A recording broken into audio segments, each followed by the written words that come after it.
Hello and welcome back. This is DMAC, and today I'm looking at another challenge lock by J.Gabriel. This one is called Diamondback, and again we've got a heavily mummified key, but hopefully we won't be needing that.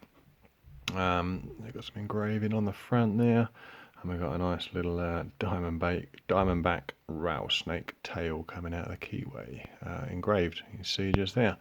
Very nice indeed. Diamondback there on the lock. It looks like, I don't know if that's been modified, so we could have modifications to the Bible as well. We shall see. I'm quite excited about this lock because I do know it's got some of J. Gabriel's excellent rattlesnake pins in, and if I zoom in there you can probably see on that first key pin what looks like serrations, but I suspect, oh, you can see them, they're moving. I don't know if you can catch that on video. There we go. They look like serrations, but they're not serrations because they are moving. They are little floating wafers on the key pins. I think you've got the same on the driver pins in this lock. So I'm quite looking forward to picking it and gutting it. I did manage to pick this yesterday. So I haven't gutted him yet, so I'm looking forward to, if we can get it picked today, we can see what those pins look like inside. So let's pop them in the vise and see if we can't get that picked. Right, I've got a selection of picks here, and we'll zoom you in. And I've got this, I've got a little mark there as well because I was getting quite a deep full set on it, and that helps me keep track of where I am. And I've got another one of these bicycle spoke tensioners, and that sits quite snugly in the top there. Okay, let's go in with this one. Let's see what we've got.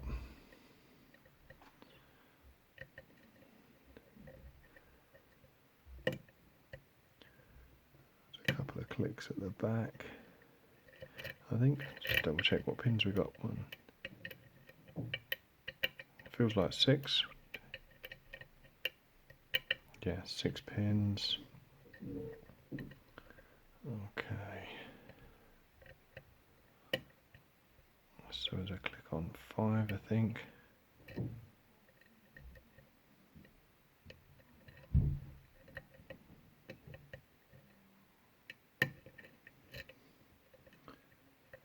And knowing what these, at least the rattlesnake pins that I've picked, knowing what they're like, you kind of can get a different picking experience each time, because the wafers kind of move around.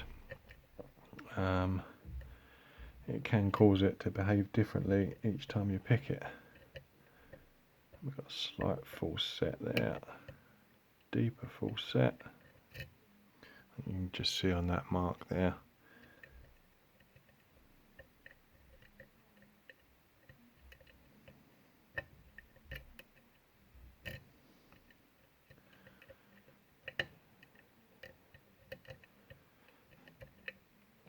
I think they kind of behave almost, they can behave like, depending on how many little discs you've got on those rattlesnake pins, they can behave like serrated pins, and they can behave like spools as well.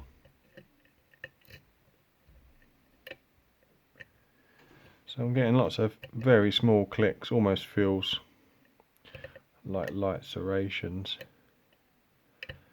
I'm getting on some of those clicks, I'm getting several clicks, I'm hoping.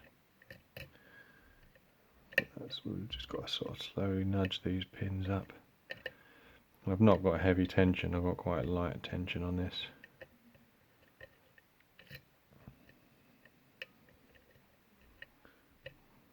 And just giving those pins a gentle nudge if they're binding.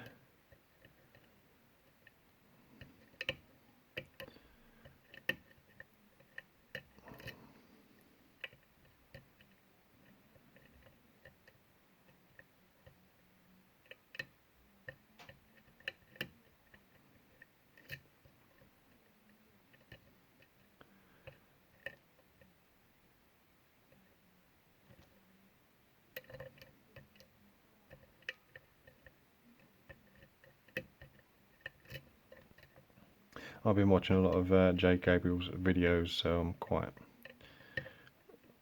If he's got those his rattlesnake pins in here, I'm quite looking forward to seeing those, because he does go to extraordinary efforts to put them together.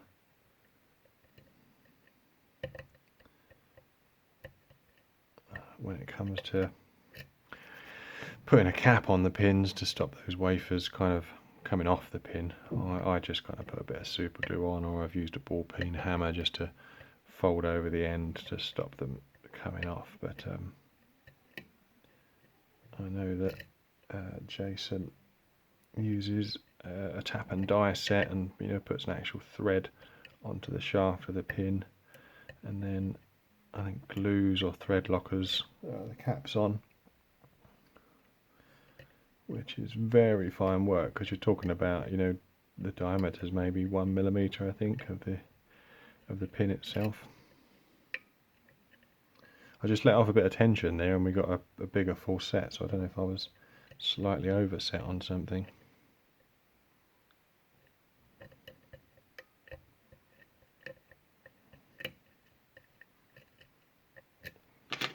I'll go in there with a slightly deeper hook. I think that's 4. Get a little bit of feedback on that.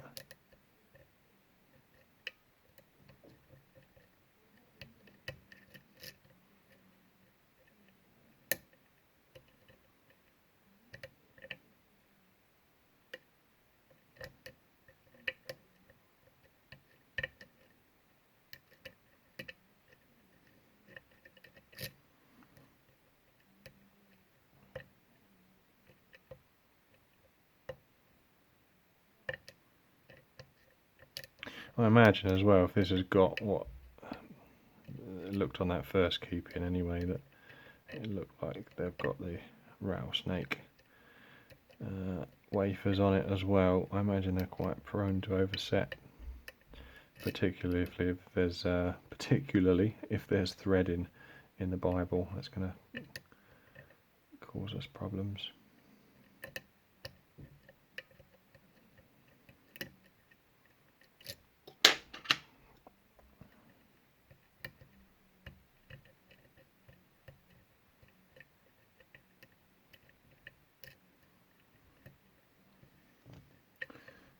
Okay, we're not really getting anything at the moment.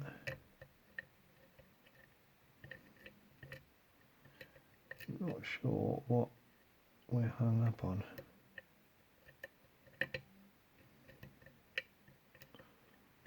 Still on the super light tension. Maybe we can try going a little bit harder in a minute.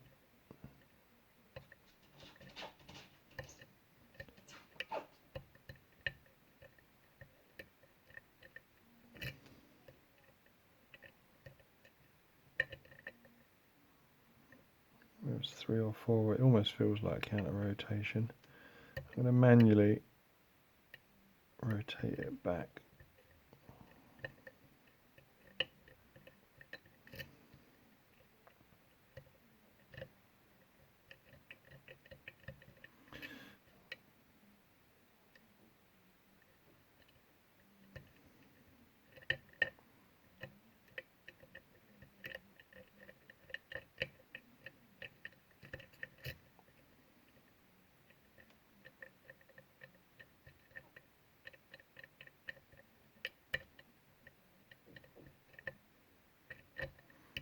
Not really getting anything from these pins now.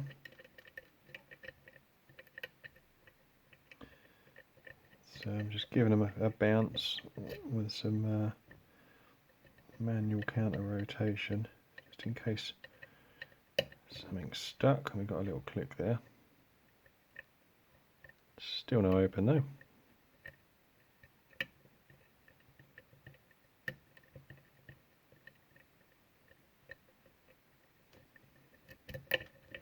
And I just tickled. I was getting on the verge of giving up. I think almost as I was dragging my pick out, I think I just knocked pin 5, barely touched it, and we just suddenly got the open there. So absolutely fantastic. I suspect this does have the rattlesnake pins, and it's got those very fine wafers on it, and they act almost like serrations, very fine serrations. So okay, what do we need to get this open? Get some of this down, and then I need a Phillips screwdriver.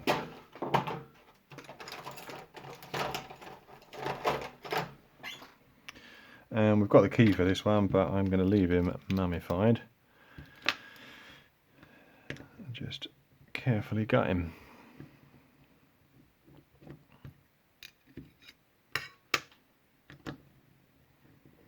And as ever with a challenge lock, let's try and use a shim.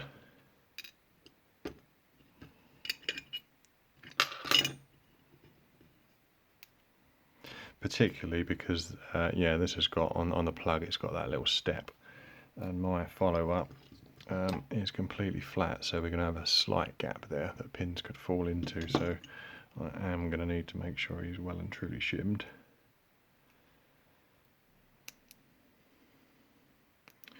Which is sometimes easier said than done.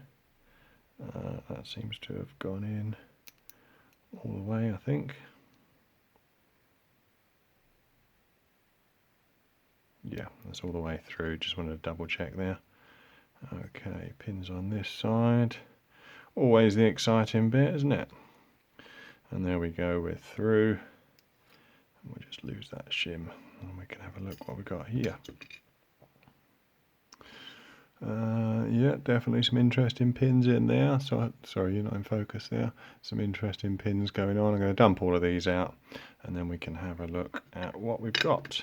So let's just get you in frame and zoom you in a fraction.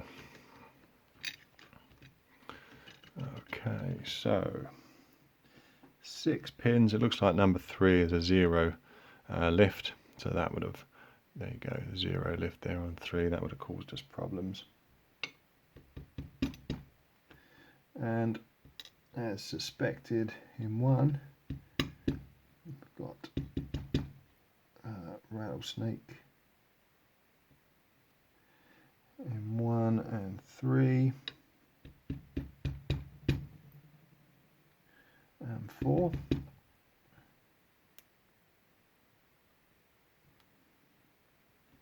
Yeah, they're very much in there. Let's just give you a close up on one of these. There we go, super fine work that is. I mean, these are like 0.5 millimeter thick, some of these. We've got 1, 2, 3, 4, 5 floating wafers, and then that top section, which is why I started off talking about that. The top section, when I cap mine, I just use a little bit of glue or just a ball peen hammer and just sort of, you know, deform the shaft a little bit. But that is super neat. And yeah, those really fine discs are going to act like serrations and definitely cause problems. Have a quick look in the plug to see what we've got there, and we have got modifications in there. 1, 3, 4 and 6 are all undercut. Nice counter milling on there. And if we've got more of those pins in the top, that's definitely a nice sharp edge just there for those to catch on. I think when I was picking it, I was feeling those sharp edges. Right, let's carefully gut this at the top.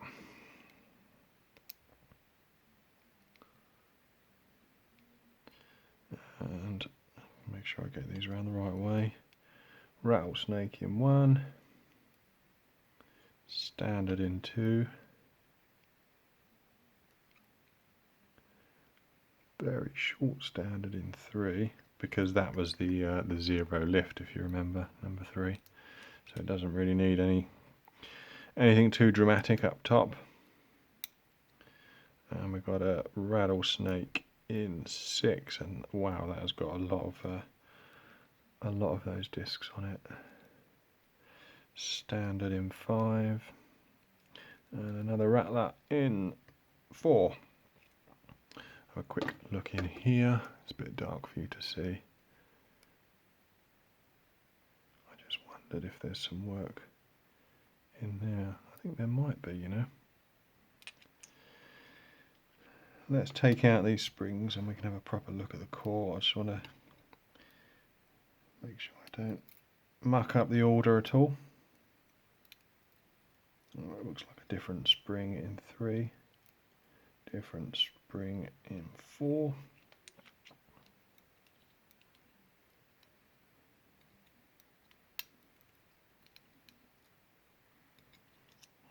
And we can have a proper look inside here.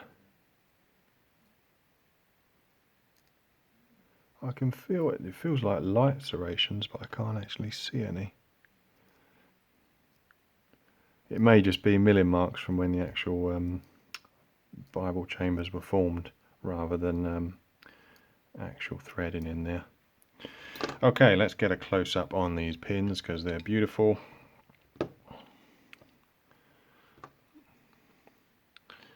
There you can see there, right, we've got 1, 2, 3, 4, 5, 6 of these rattlesnake pins, a few standard pins and some different springs there. Let's just get some of these up in the light so you can see them. Wow, look at that one. I'm not sure I could even count the amount of discs on there. We've got 1.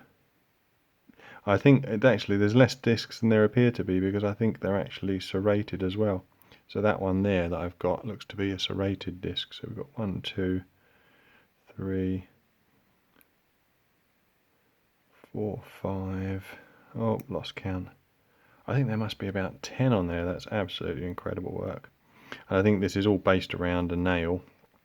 So we've got that nail head there. And then this section here has been threaded on. Absolutely phenomenal work, really impressive, really impressive. And I think with this one you can see in particular there's enough room between those wafers for them to move around as you're picking, so that's what I was saying at the beginning, you probably get a different picking experience each time. You know, if you kind of end up with a big gap between those wafers like that, you get like a gap like that, and then that ends up biting on one of these undercuts, it's going to feel very different compared to if you'd have picked it and the wafer stack tends to stay together, in which case it would tend to feel probably quite serrated when you picked it. Absolutely awesome work. Same there, shorter key pin, less wafers on that one, but once again, awesome work. And that one doesn't look like it's been based on a nail, that one looks like it's possibly a brass pin that's been ground down, and then those wafers have been put on it. Awesome work. I think I'd have thought number 1 was a rattler, but that's kind of a rattler crossed with one of J.Gabriel's catastrophe pins there. Awesome stuff that. So again, it's captive. We've got a nail which has been used for the shaft, and then we've got looks like 3 discs at the top, and we've got this loose ball in the middle, and then we've got a serrated, no, it's not a serrated wafer, it's 2 loose at the bottom. And you can see there the, oh, try not to lose these.